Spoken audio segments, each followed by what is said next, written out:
So hey guys, welcome back to another video of Soul Land and I hope कि तुम लोग बहुत ही ज्यादा अच्छे और मजे में होगे। वीडियो में आगे बढ़ने से पहले कहना चाहूंगी कि अगर इससे पहले का एपिसोड अभी तक चेकआउट नहीं किया है तो पहले जाओ और जाकर इसे देख लो, वरना यहाँ तुम्हें कुछ समझ नहीं आने वाला। और अगर तुमने देख लिया है तो बिना किसी देर के आज के इस वीडियो को शुरू करते हैं। सो होमीज, जैसा कि हमने लास्ट एपिसोड में देखा था जहाँ पे यूहा को पता चल रहा था कि असल में जो एल्डर लॉन्ग है उन्होंने ही यूहा की जान बचाई थी, और यहाँ उन्होंने ऐसा सिर्फ अपने दोस्त जो एल्डर मू है उनके लिए किया था। और यहाँ पे वो उन्हें एक ड्रैगन पिल देते हैं जिसके चलते यूहा की जो स्ट्रेंथ है वो भी काफी ज्यादा बढ़ जाती है। इवन कि उसके ब्रेक थ्रू करने और सेकंड कोर को फॉर्म करने के लिए भी काफी ज्यादा आसानी होने वाली है। अब यूहा काफी ज्यादा हैरान था। इस दौरान यहाँ पर जो स्नो क्वीन है वो उससे बताती है कि यहाँ श्याओ बेई भी हमारा पीछा करते हुए पहुंच चुका है। अब श्याओ बेई का नाम सुनते साथ ही यूहा उससे मिलने पहुंच जाता है और हमारा ये गोलू मोलू सा क्यूट सा श्याओ बेई यूहा यानी कि अपने ग्रैंडपा को देखकर काफी ज्यादा खुश हो जाता है। और अब आगे सो हमारे इस एपिसोड के स्टार्टिंग में हम यहाँ पर एकेडमी के अंदर का सीन देखते हैं जहाँ पर तैयारी जो है वो जोरों शोरों से चल रही थी कि तभी यहाँ पे काइटो आते साथ ही कहने लगता है कि सीनियर ब्रदर आपको ना इस बार मुझे भेजना चाहिए, मैं नहीं जानता, मुझे बस जाना है। जिसमें भाई भी बताने लगता है कि काइटो तुम्हें पता है कि वहाँ की सिचुएशन क्या है और ऊपर से ऑलरेडी हमें ऑर्डर्स मिल चुके हैं जिसे कि हम ऐसे ही नहीं बदल सकते, और वैसे भी मास्टर शुआन इस वक्त अकेले हैं, वो सब कुछ अकेले खुद से हैंडल नहीं कर सकते हैं और तुम सोल स्टीलिंग आर्टिफैक्ट में बिल्कुल माहिर हो, तुम्हारे जैसा यहाँ पे कोई भी नहीं है, तो तुम ऐसे ही नहीं जा सकते, तुम्हें थोड़ा समझना होगा। यहाँ पे हम देखते हैं कि ब्रदर काइटो को काफी ज्यादा बुरा लगता है, लेकिन बेबी उससे कहने लगते हैं कि यार तुम्हारे रहते तो मुझे भी यहाँ पर आसानी होती है, तो तुम्हें थोड़ा समझना चाहिए, तुम्हारा काम बेहतरीन है। अब यहाँ काइटो कहने लगता है कि ठीक है, अब जबकि आप इतना ज्यादा कह रहे हैं तो मैं आपकी बात मान लेता हूँ, वैसे भी मेरे काम यहाँ पर कोई और कर ही नहीं सकता, मैं हूँ इतना महान। पर हाँ, एक बार मैं अपने काम से फ्री हो जाऊँ फिर मैं देखता हूँ कि आप मुझे कौन सा एक्सक्यूज देते हैं। पर तभी यहाँ पर वो युवाओं के बारे में बातचीत करना शुरू कर देता है और कहता है कि पर हमारे पास एक बंदा है जो कि इस वक्त हमारे एकेडमी में ही मौजूद है, जो कि हर चीज को बहुत ही अच्छे से हैंडल कर सकता है, मैनेजमेंट से लेकर स्किल्स हो या फिर आर्टिफैक्ट हो, उसे सबकी बहुत ही अच्छी नॉलेज है। कभी कभी मन करता है कि उससे मैं अपनी जगह को स्विच कर लूं, पर क्या करें, बेचारा बहुत काम करता है। अब यहाँ पे तभी आ जाता है अपना यूहा और उसे देख कर ही ब्रदर काइटो कहने लगता है कि बताइए क्या मैंने कुछ गलत कहा। जिस पे जो ब्रदर बाई है वो कहने लगता है कि हाँ, बात तो तुम्हारी सही है। इस दौरान यूहा इनकी बातें सुन के कंफ्यूज होता है कि तभी यहाँ पर ब्रदर काइटो बताने लगता है कि इस वक्त ब्रदर बाई और जो यूहा है वो सन एंड मून एम्पायर के सबसे टारगेटेड पर्सन में से एक है। कि तभी यहाँ पे बाई कहने लगते हैं कि बेहतर यही होगा कि यूहा हमारे एकेडमी के अंदर हमारे साथ रहे, क्योंकि हम नहीं चाहते कि उस पर सन एंड मून एम्पायर के लोग वापस से अटैक करके उसे मारने की कोशिश करें। इस दौरान पीछे से टीचर शुआन की आवाज आती है, वो कहने लगता है कि हाँ बिल्कुल, मैं भी यही चाहता हूँ कि यूहा एकेडमी में ही रहे। यहाँ पे टीचर शुआन को देखकर सभी हैरान थे। इस दौरान हमें यहाँ चारों के बीच का एक प्राइवेट कॉन्वर्सेशन दिखाया जाता है जहाँ पे यूहा कहने लगता है कि जो एल्डर श्याओ याओ है वो सिर्फ मेरे मास्टर नहीं बल्कि वो मेरे बेनिफैक्टर भी है, तो मुझे हर हाल में उन्हें होली स्पिरिट चोट से बचाना ही होगा। मैं ऐसे ही अपनी ड्यूटी का बहाना लगा के उन्हें वहाँ पे छोड़ नहीं सकता। पर यह भी ये लोग उसे फिर भी वहाँ अकेले छोड़ने से मना करते हैं। तभी युवा कहने लगता है कि मैं आप सबकी भावनाओं की कदर करता हूँ, लेकिन आप सबको समझना होगा। कि तभी यहाँ पर मास्टर शुआन कहने लगते हैं कि युवा तुम्हें समझना होगा कि तुम पहले से ज्यादा आलसी हो गए हो। ये सुनकर युवा हैरान हो जाता है और कहता है कि क्या मैं और आलसी, मैं तो लगातार कल्टिवेट करके आगे बढ़ रहा हूँ और इस वक्त मैं रैंक 80 के बॉटल नेक पे पहुंच चुका हूँ। यहाँ पर रैंक 80 सुनकर सभी हैरान थे और युवा कहता है कि हाँ, मैं बिल्कुल सच कह रहा हूँ। जिस पे मास्टर शुआन कहने लगते हैं कि ठीक है, फिर इसके अलावा भी एक चीज है जो तुम्हारा कल्टिवेशन रैंक तो इंक्रीज हुआ है, लेकिन सोल मास्टर लेवल के बारे में तुम्हारा क्या ख्याल है, इस पर तुम क्या कहोगे। अब यहाँ पे युवा कहता है कि मैं समझ गया कि आखिर आप क्या कहना चाहते हैं। जिस पर वो मास्टर आगे बताने लगते हैं कि हाँ, तुम्हारा जो कल्टिवेशन लेवल है भले ही इंक्रीज हो चुका हो, तुम्हारे अंदर स्पिरिचुअल एनर्जी भी काफी ज्यादा तादाद में बढ़ गई, लेकिन तुम्हारा जो सोल मास्टर लेवल है वो अभी भी 7 पे ही अटका हुआ है और ये न जाने कितने सालों से लेवल 7 पर अटका है। तुम्हें समझना होगा युवा कि तुम्हारा पाला किससे पड़ा है, सन एंड मून एम्पायर से, और उनका strongest weapon death God tower को तो तुम ऑलरेडी देख चुके हो कि उसने कितना ज्यादा तबाही मचाई हुआ था। तो एक बात बताओ, जब तुम उसे ही डिफीट नहीं कर सकते तो आखिर तुम अपने अपोनेंट से लड़ने का दम कैसे रख सकते हो। मैं बस इतना कहना चाहता हूँ कि अगर तुम उन्हें हराना चाहते हो तो तुम्हें आर्टिफैक्ट्स के लेवल पे भी ब्रेक थ्रू करना ही होगा। जिसमें यूहा गुस्से में आता है और फिर कहने लगता है कि आपकी बात सही है, मैं समझ गया कि अगर मुझे सन एंड मून एम्पायर को हराना है तो मुझे सिर्फ प्योर कल्टिवेशन पावर और स्ट्रेंथ पर डिपेंड नहीं रहना, बल्कि मुझे उनके आर्टिफैक्ट को भी मद्दे नजर रखना होगा। अब मास्टर शुआन से कहने लगते हैं कि लगता है कि तुम सही जा रहे हो। अब ये कहते साथ ही वो एक लेवल 8 के डिसइंटीग्रेशन कैनन का एक स्क्रूल देते हैं और यहाँ पर यूहा को एक टाइम लिमिट देते हुए कहने लगते हैं कि 3 दिन के अंदर तुम्हें इसे हर हाल में प्रिपेयर करना ही होगा, तो ही मैं तुम्हें यहाँ से बाहर जाने के लिए इस मिशन में अलाउ करूंगा। अब यहाँ पर सभी लोग यूहा के लिए सोच में पड़ जाते हैं। वही दूसरी तरफ यूहा ठान चुका था कि उसे तो हर हाल में एल्डर श्याओ याओ को बचाने के लिए जाना ही है, तो वो सीधा अपनी लेबोरेटरी की तरफ निकल पड़ता है। अब ब्रदर काइटो को उसके लिए काफी ज्यादा बुरा लगता है, वो उसे रोकने की कोशिश करता है लेकिन यूहा किसी की बात नहीं सुनता। अब यहाँ पे साइंटिस्ट से कहने लगता है कि वो जो कर रहा है उसे करने दो। यहाँ पे हम यूहा को देखते हैं जो कि लेवल 8 के इस सोल टूल को बनाने में लग जाता है और यहाँ बाहर से सांशी और बाकी सब इसे ही देखे जा रहे थे और सांशी कहने लगता है कि यार एक लेवल 8 का ये जो डिस्ट्रक्शन कैनन है इसे बनाना तो बहुत ही ज्यादा मुश्किल है, क्योंकि ये बहुत ही इंटेंस अमाउंट में डिस्ट्रक्शन पावर को एक सिंगल यूज से जनरेट कर सकता है और जिसे कि strongest single target soul tools में से एक में माना जाता है। और चाहे कोई बंदा लाख कोशिश क्यों ना कर ले, लेकिन ये जो सोल टूल है इसे क्राफ्ट कर पाना बहुत ही ज्यादा मुश्किल है और इसे हार्डेस्ट सोल टूल भी कहा जाता है। यहाँ हम देखते हैं कि नैनन तो उसकी बातें सुनकर काफी ज्यादा सीरियस हो जाती है और कहने लगती है कि यूहा का क्लास है 8 और वो एक 8 लेवल के सोल टूल को बनाने की कोशिश कर रहा है, जिसका मतलब ये है कि उस पर प्रेशर काफी ज्यादा है। अब यहाँ पर ये तीनों धक्का मुक्की करते हुए झांकने की कोशिश करते हैं। अब यहाँ पे ब्रदर काइटो बताने लगते हैं कि जो लेवल 9 के जो सोल इंजीनियर है यानी कि टीचर श्वान, उनके लिए भी इसे क्राफ्ट करना काफी ज्यादा मुश्किल है। अब यहाँ पे उनकी ये बात जो है मास्टर श्वान सुन लेते हैं और तभी उन्हें रियलाइज होता है कि पीछे मास्टर श्वान आ चुके हैं। अब ये लोग नाटक करने लगते हैं कि जैसे भाई हम तो यहाँ पे बस टहल रहे थे और हमें बात करने की कोई जगह मिली नहीं, तो हम लेबोरेटरी के पास आके दरवाजे के पास कान लगा के आपस में बात कर रहे थे। अभी यहाँ पे मास्टर श्वान इनकी सस्ती एक्टिंग देखकर कहने लगते हैं कि वैसे मैं जानता हूँ कि तुम लोग यहाँ पे किस लिए आए हो, लेकिन मैं तुम लोगों को बता दूं मैंने यूहा को सेल्फिश रीजंस के चलते ही यहाँ पे ट्रैप करके रखा है। यहाँ पे सेल्फिश रीजंस का नाम सुनते समय थे ये तीनों एक साथ कहने लगते हैं कि कहीं आपका मतलब उस डिवाइन आइस क्रिस्टल से तो नहीं। कि तभी वो बताने लगते हैं कि नैन क्यू जब से ड्रैगन सिटी से वापस आई है तो मुझे उससे वहाँ के हालात के बारे में सब कुछ पता चला है। हालांकि वो उस क्रिस्टल को अपने साथ ले आई थी, लेकिन वहाँ कितना खतरा है ये बात मैं अच्छे से समझ चुका हूँ और जब से मेरे हाथ में वो चीज लगी है मैंने अलग अलग मेथड के जरिए से उसकी क्वालिटीज को चेक किया है और जब मैंने इतने सारे चेक किए तो मुझे यही कंक्लूजन मिला कि जो डिवाइन आइस क्रिस्टल हमारे हाथ लगा है ये अब तक के जितने भी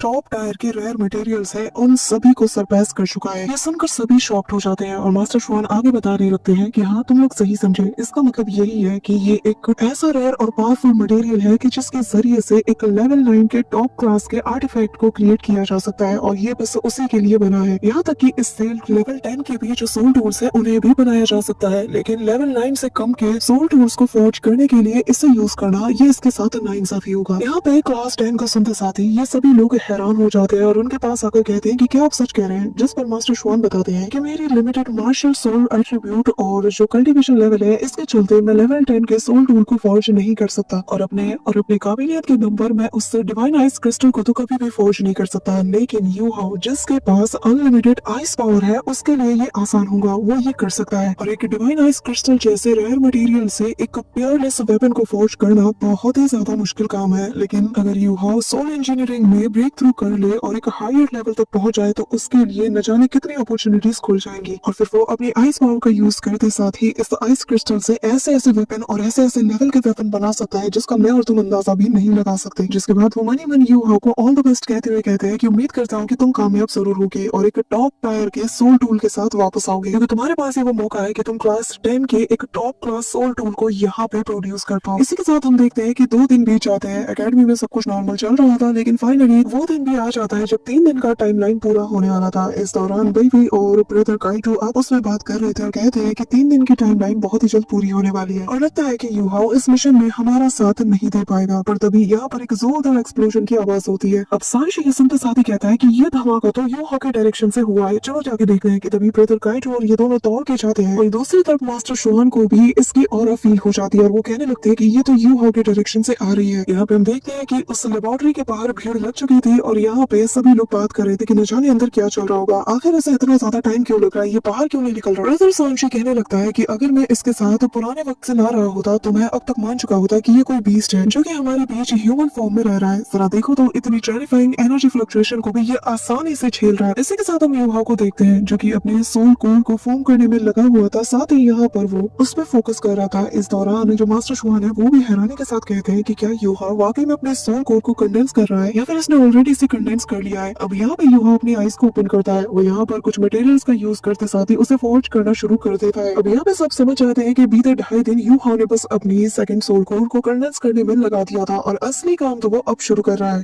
अब यहाँ पे हम देखते हैं कि यूहाओ निकालता है हैमर और इस मटेरियल के ऊपर तेज तनातन इसे मारना शुरू कर देता है और साथ ही वो इसके आउटर लेयर को भी बना रहा था। यहाँ पे यूहाओ ने अपनी डिवाइन आइज को भी एक्टिवेट कर लिया था। हर एक चीज को वो बहुत बारीकी से जांच करता है और फिर अगला स्टेप आगे बढ़ाता है। इस दौरान वो अब डिवाइन आइज क्रिस्टल को बाहर निकालता है और यहाँ सबसे पहले आसपास की जगह को पूरी तरीके से फ्रीज कर देता है, जिसके चलते बाहर का डोर भी कम्प्लीटली फ्रीज हो चुका था और अब अपने ड्रैगन क्लॉ से यूहाओ उसके ऊपर कट लगाता है और यहाँ पर एक वाली 4 क्यूब्स में वो उन्हें डिवाइड कर देता है। इसी के साथ यूहाओ अपने आइस पावर का यूज करते हुए सबसे पहले फर्स्ट क्यूब को यहाँ पे फोर्ज करना शुरू कर देता है, जो देखकर मास्टर शॉन कहने लगते हैं कि ये जो डिवाइन आइस क्रिस्टल है जैसे कि यूहाओ ले आया है, सच में ये एक आई ओपनिंग मटेरियल है। इस दौरान हम देखते हैं कि यूहाओ पहले मेटल शेल को यहाँ पे फोर्ज कर लेता है और ऐसे ही वक्त तेजी से बीता चला जाता है और देखते ही देखते वो 42 मेटल शेल को यहाँ पे कंप्लीट कर लेता है। इधर यहाँ पर यूहाओ अपने उसी टैगो को बाहर निकालते साथ ही अब इस मटेरियल को कार्व करना शुरू कर देता है, जो देखकर ब्रदर सांशी भी हैरान था और कहता है कि इतनी जल्दी बिना रेस्ट किए आखिर ये इतनी जल्दी से कार्व करना कैसे शुरू कर सकता है। जिसपे मास्टर श्वान थोड़ा सोचते हैं और फिर कहने लगते हैं कि यूहाओ को बेहतर पता है कि आखिर वो क्या कर रहा है। वो अच्छे से जान चुका होगा कि इसे जिस वक्त में ढाला जाता है उसी वक्त इसे कार्व करना भी इम्पोर्टेंट होगा, नहीं तो हो सकता है कि शायद इसका जो फ्लो है उसमें काफी ज्यादा बाधाएं आगे चल के आ सकती हैं। अब यहाँ हम यूहाओ को देखते हैं जहाँ पर वो बहुत ही केयरफुली उस आइस के ऊपर जो है 24 कोर अरेज को कार्व कर रहा था और यहाँ पे मास्टर श्वान भी बताते हैं कि एक लेवल 8 के इतने पावरफुल स्ट्रक्चर सोल टूल को फॉर्ज करने का सबसे मेन चीज होता है कि इसके ऊपर 24 कोर अरेज को इंटीग्रेट किया जाए और यही इसका सबसे क्रूशियल मोमेंट भी होता है। और जो 3 सेंट्रल कोर अरेज होते हैं उनमें ये चीज करना आसान है, लेकिन 24 कोर्स में ये चीज और भी ज्यादा कॉम्प्लेक्स होती चली जाती है। और अगर मैं एक लेवल 7 के सोल टूल के सेंट्रल कोर अरेज से तुलना करूँ तो इसके आगे ये कुछ भी नहीं। अब यहाँ पे यूहाओ को देखते हैं जहाँ पर वो अपनी आइस को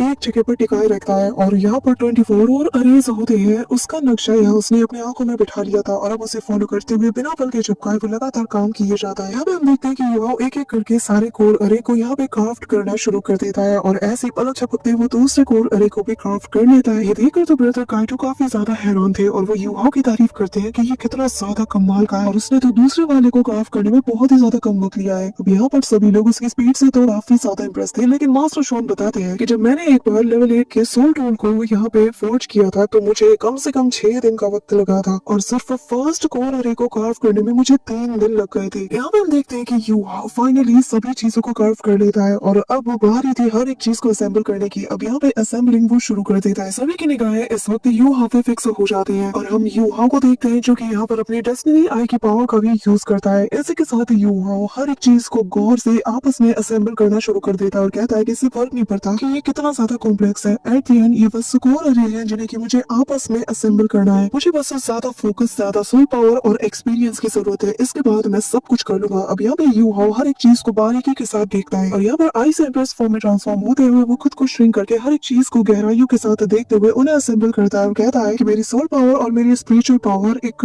टाइटल डाउन के बहुत ज्यादा क्लोज है। अब यहाँ यूहाओ अपनी पावर की मदद से हर एक क्रिस्टल को उसकी जगह पे प्लेस कर देता है। यहाँ पे वो हर एक चीज को बारीकी के साथ देखता है और उसकी लोकेशन को डिसाइड करने के बाद ही वो उन सारे कोर्स को उनमें लगा देता है। यहाँ पे बाहर सबकी सांसें थम जाती है। वो कहने लगते हैं कि क्या ये कामयाब होगा। इस दौरान यूहाओ ऑलमोस्ट सारे क्रिस्टल को उनकी जगह पे लगा देता है और जैसे ही वो सारी चीजें आपस में कनेक्ट हो जाती है तो यहाँ पर ये डिवाइस उस मेटल की एनर्जी से एक्टिवेट होने लगता है और अगली पल यूहाओ अपने नॉर्मल साइज में आ जाता है। इसी के साथ वो हर एक चीज को कंट्रोल करते हुए फाइनली पूरे स्ट्रक्चर को रेडी कर लेता है। ये देखकर सभी शॉक थे और अब बस एक चीज की कमी थी और यहाँ पे सभी लोग अपनी सांसें थाम लेते हैं और अब यूहाओ अपने आइस एम्पर्स की पावर का यूज करते हुए आइस नीडल को बाहर निकाल लेता है। अब यहाँ पे मास्टर श्वान भी कहने लगते हैं कि बस वो एक कदम दूर है। इसी के साथ यूहाओ यहाँ के सराउंडिंग्स को कंट्रोल करते हुए सीधा इस नीडल को 18 टाइम मूव्स कराते हुए उसके ऊपर इसे थ्रो कर देता है। इस दौरान मास्टर श्वान जो है वो बताने लगते हैं कि ये जो लास्ट कट है ये बहुत ज्यादा इंपॉर्टेंट है क्योंकि इसे 18 टाइम्स ट्विस्ट कराना पड़ता है जिसके बाद ही उसके ऊपर कट लगाया जा सकता है। यूहाओ भी सेम अपने इसी जो आइस नीडल है इसे 18 टाइम ट्विस्ट कराते हुए उसकी तरफ थ्रो करता है और इस काम को एक सांस में ही अंजाम दिया जाना चाहिए। और इससे भी मुश्किल काम तो ये है कि ये जो कट है ये इस रेयर मेटल के अंदर में लगना चाहिए और इसकी आउटर लेयर को कुछ भी नहीं होना चाहिए, यानी कि तुम्हें अपनी सोल पावर को एक्सट्रीम लेवल पे कंडेंस करके एक फाइन नीडल को कार्व करना होगा और तभी तुम इसमें कामयाब हो सकते हो। अब अगर कोई ये कहे कि इसके लिए वो नाइफ का यूज कर सकते हैं, लेकिन नहीं, यहाँ तक कि जो शार्पेस्ट नाइफ होती है वो भी इसके अगेंस्ट काम नहीं आने वाली। इसके लिए तुम्हें एक्सट्रीम सोल पावर का ही यूज करना होगा। अब यहाँ पे हम देखते हैं कि टाइम काफी तेजी से निकला जा रहा था तो यूहाओ यहाँ पर काफी सारे आइस नीडल्स को प्रिपेयर करता है और एक के बाद एक सभी को उस डायरेक्शन में थ्रो करता है और 18 टाइम्स स्पिन कराते हुए फाइनली इस लास्ट स्टेप को भी पूरा कर लेता है, जिसके चलते यहाँ पर तेज एनर्जी रिलीज होती है और जो कि सीधा आसमानों से जा टकराती है। ब्रदर काइटो कहने लगता है कि क्या यूहाओ कामयाब हो गया, क्या फाइनली उसने उस चीज को बना लिया। यहाँ पे हम देखते हैं कि यूहाओ के इस 18 ट्विस्ट के चलते यहाँ पर तेज आइस एनर्जी रिलीज होती है, जो देखकर मास्टर शॉन कहते हैं कि क्या कमाल का नीडल था, और इसके 18 ट्विस्ट को देखकर तो और ज्यादा मजा आ गया। यहाँ पे हम देखते हैं कि यूहाओ कंट्रोलिंग ट्रेन और कैप्चरिंग ड्रैगन नाम की टेक्निक का यूज करता है और यहाँ पर उस डिवाइस को स्पिन कराते हुए इसे कंट्रोल करना शुरू कर देता है। और अब यहाँ पर आसपास की जितनी भी आउटर लेयर की बॉडीज होती है उसे यहाँ पर उसके साथ असेंबल करना शुरू कर देता है। बेसिकली यूहाओ ने कोर को पूरी तरीके से फॉर्म कर लिया और अब फाइनली हम देखते हैं कि वो जो डिस्ट्रक्शन कैनन है वो पूरी तरीके से बनके रेडी हो जाता है। यूहाओ अपने नॉर्मल फॉर्म में आते साथ ही इसे अपने हाथों से उठाता है और ऊपर से लेकर नीचे तक इसे देखने लगता है। यूहाओ इसे आजमाने के लिए काफी ज्यादा एक्साइटेड था। इस दौरान यहाँ पर मास्टर श्वान समेत उसके सारे दोस्त अंदर की ओर आने लगते हैं। ननैन, शाओ शाओ, ब्रदर काइटो सभी लोग अंदर आकर यूहाओ को कांग्रेचुलेट करते हैं, जिन्हें देखकर यूहाओ भी उनके करीब उस डिवाइस को लेकर जाता है और कहने लगता है कि मास्टर श्वान, क्या आप इसे पहले ट्राई करना चाहेंगे, वो भी खुद से। मास्टर श्वान कहने लगते हैं कि नहीं, बिल्कुल नहीं, मैंने खुद अपनी आंखों से इसे तुम्हें बनाता हुआ देखा है। मैंने इसके कार्व होने से लेकर इसके कंप्लीट होने तक के सारे प्रोसेस को देखा है, तो मुझे पूरा यकीन है कि ये कम्प्लीटली वर्किंग कंडीशन में है और मैं इसे देखकर ही बता सकता हूँ कि इसमें कोई भी एरर नहीं है। तुमने बहुत ही अच्छे से इसे फोर्ज किया है और अब मैं बहुत ही प्राउडली पे मैं कह सकता हूँ कि यूहाओ, तुम अब से एक जेन्युइन क्लास 8 के सोल इंजीनियर बन चुके हो। ये सुनकर तो यूहाओ भी काफी ज्यादा खुश हो जाता है। उसके सारे दोस्त उसके लिए चेयर करते हैं और सभी लोग उसके लिए तालियां भी बजाते हैं। और अब एक लेवल 8 के सोल इंजीनियर का जो बैज होता है यहाँ पे मास्टर शुआन उसे यूहाओ को पहना देते हैं। अब तभी रात का सीन हो जाता है और सीन यहाँ से शिफ्ट होकर सीधा सन एंड मून एम्पायर के कैपिटल में पहुंच चुका था और यहाँ पे हम मिस ज्यूसी को देखते हैं जो कि अपने रूम में रेस्ट कर रही थी और यहाँ उसे बस यंग मास्टर के द्वारा कही गई सारी बातें याद आती है कि वो ज्यूसी से बस इतना कहता है कि तुम बस मेरे हायर को डेवलप करने में फोकस करो, तुम्हें किसी और चीज पे ध्यान देने की जरूरत नहीं है और जितना हो सके उतना रेस्ट करो। इस दौरान हम देखते हैं कि इंपीरियल फिजिशियन उसके पास आ जाता है, जिसके पास वही लिक्विड भी मौजूद होता है और अब यहाँ पर वो बहुत ही रिस्पेक्ट के साथ उससे कहता है कि योर मैजेस्टी, क्या आप रेडी हैं? जिस पर वो कहती है कि हाँ मैं रेडी हूँ। इस दौरान इंपीरियल फिजिशियन सीधा जाकर उस बॉक्स को ओपन करता है जिसके अंदर की वो इंजेक्शन रखा हुआ था, जिसके साथ ही वो उसे उठाता है और बहुत गौर से उसे देखने लगता है। इसी के साथ सीन शिफ्ट होता है और हमें नेक्स्ट मॉर्निंग का सीन दिखाया जाता है और यहाँ पे हम ब्रदर सांशी समेत सभी लोगों को देखते हैं जो कि पूरी तैयारी के साथ आगे की तरफ बढ़ रहे थे, क्योंकि जब ये लोग अपने अल्टीमेट मिशन में निकलने वाले हैं, यानी कि ये लोग एल्डर शाओ को रेस्क्यू करने के लिए जाने वाले हैं। इस दौरान यहाँ पर ये सभी लोग बाकी के जो एल्डर्स हैं उनसे मिलने के लिए पहुंच जाते हैं। सभी लोग इन्हीं का इंतजार कर रहे थे और इनके आसपास हमें शाओ और तांगसान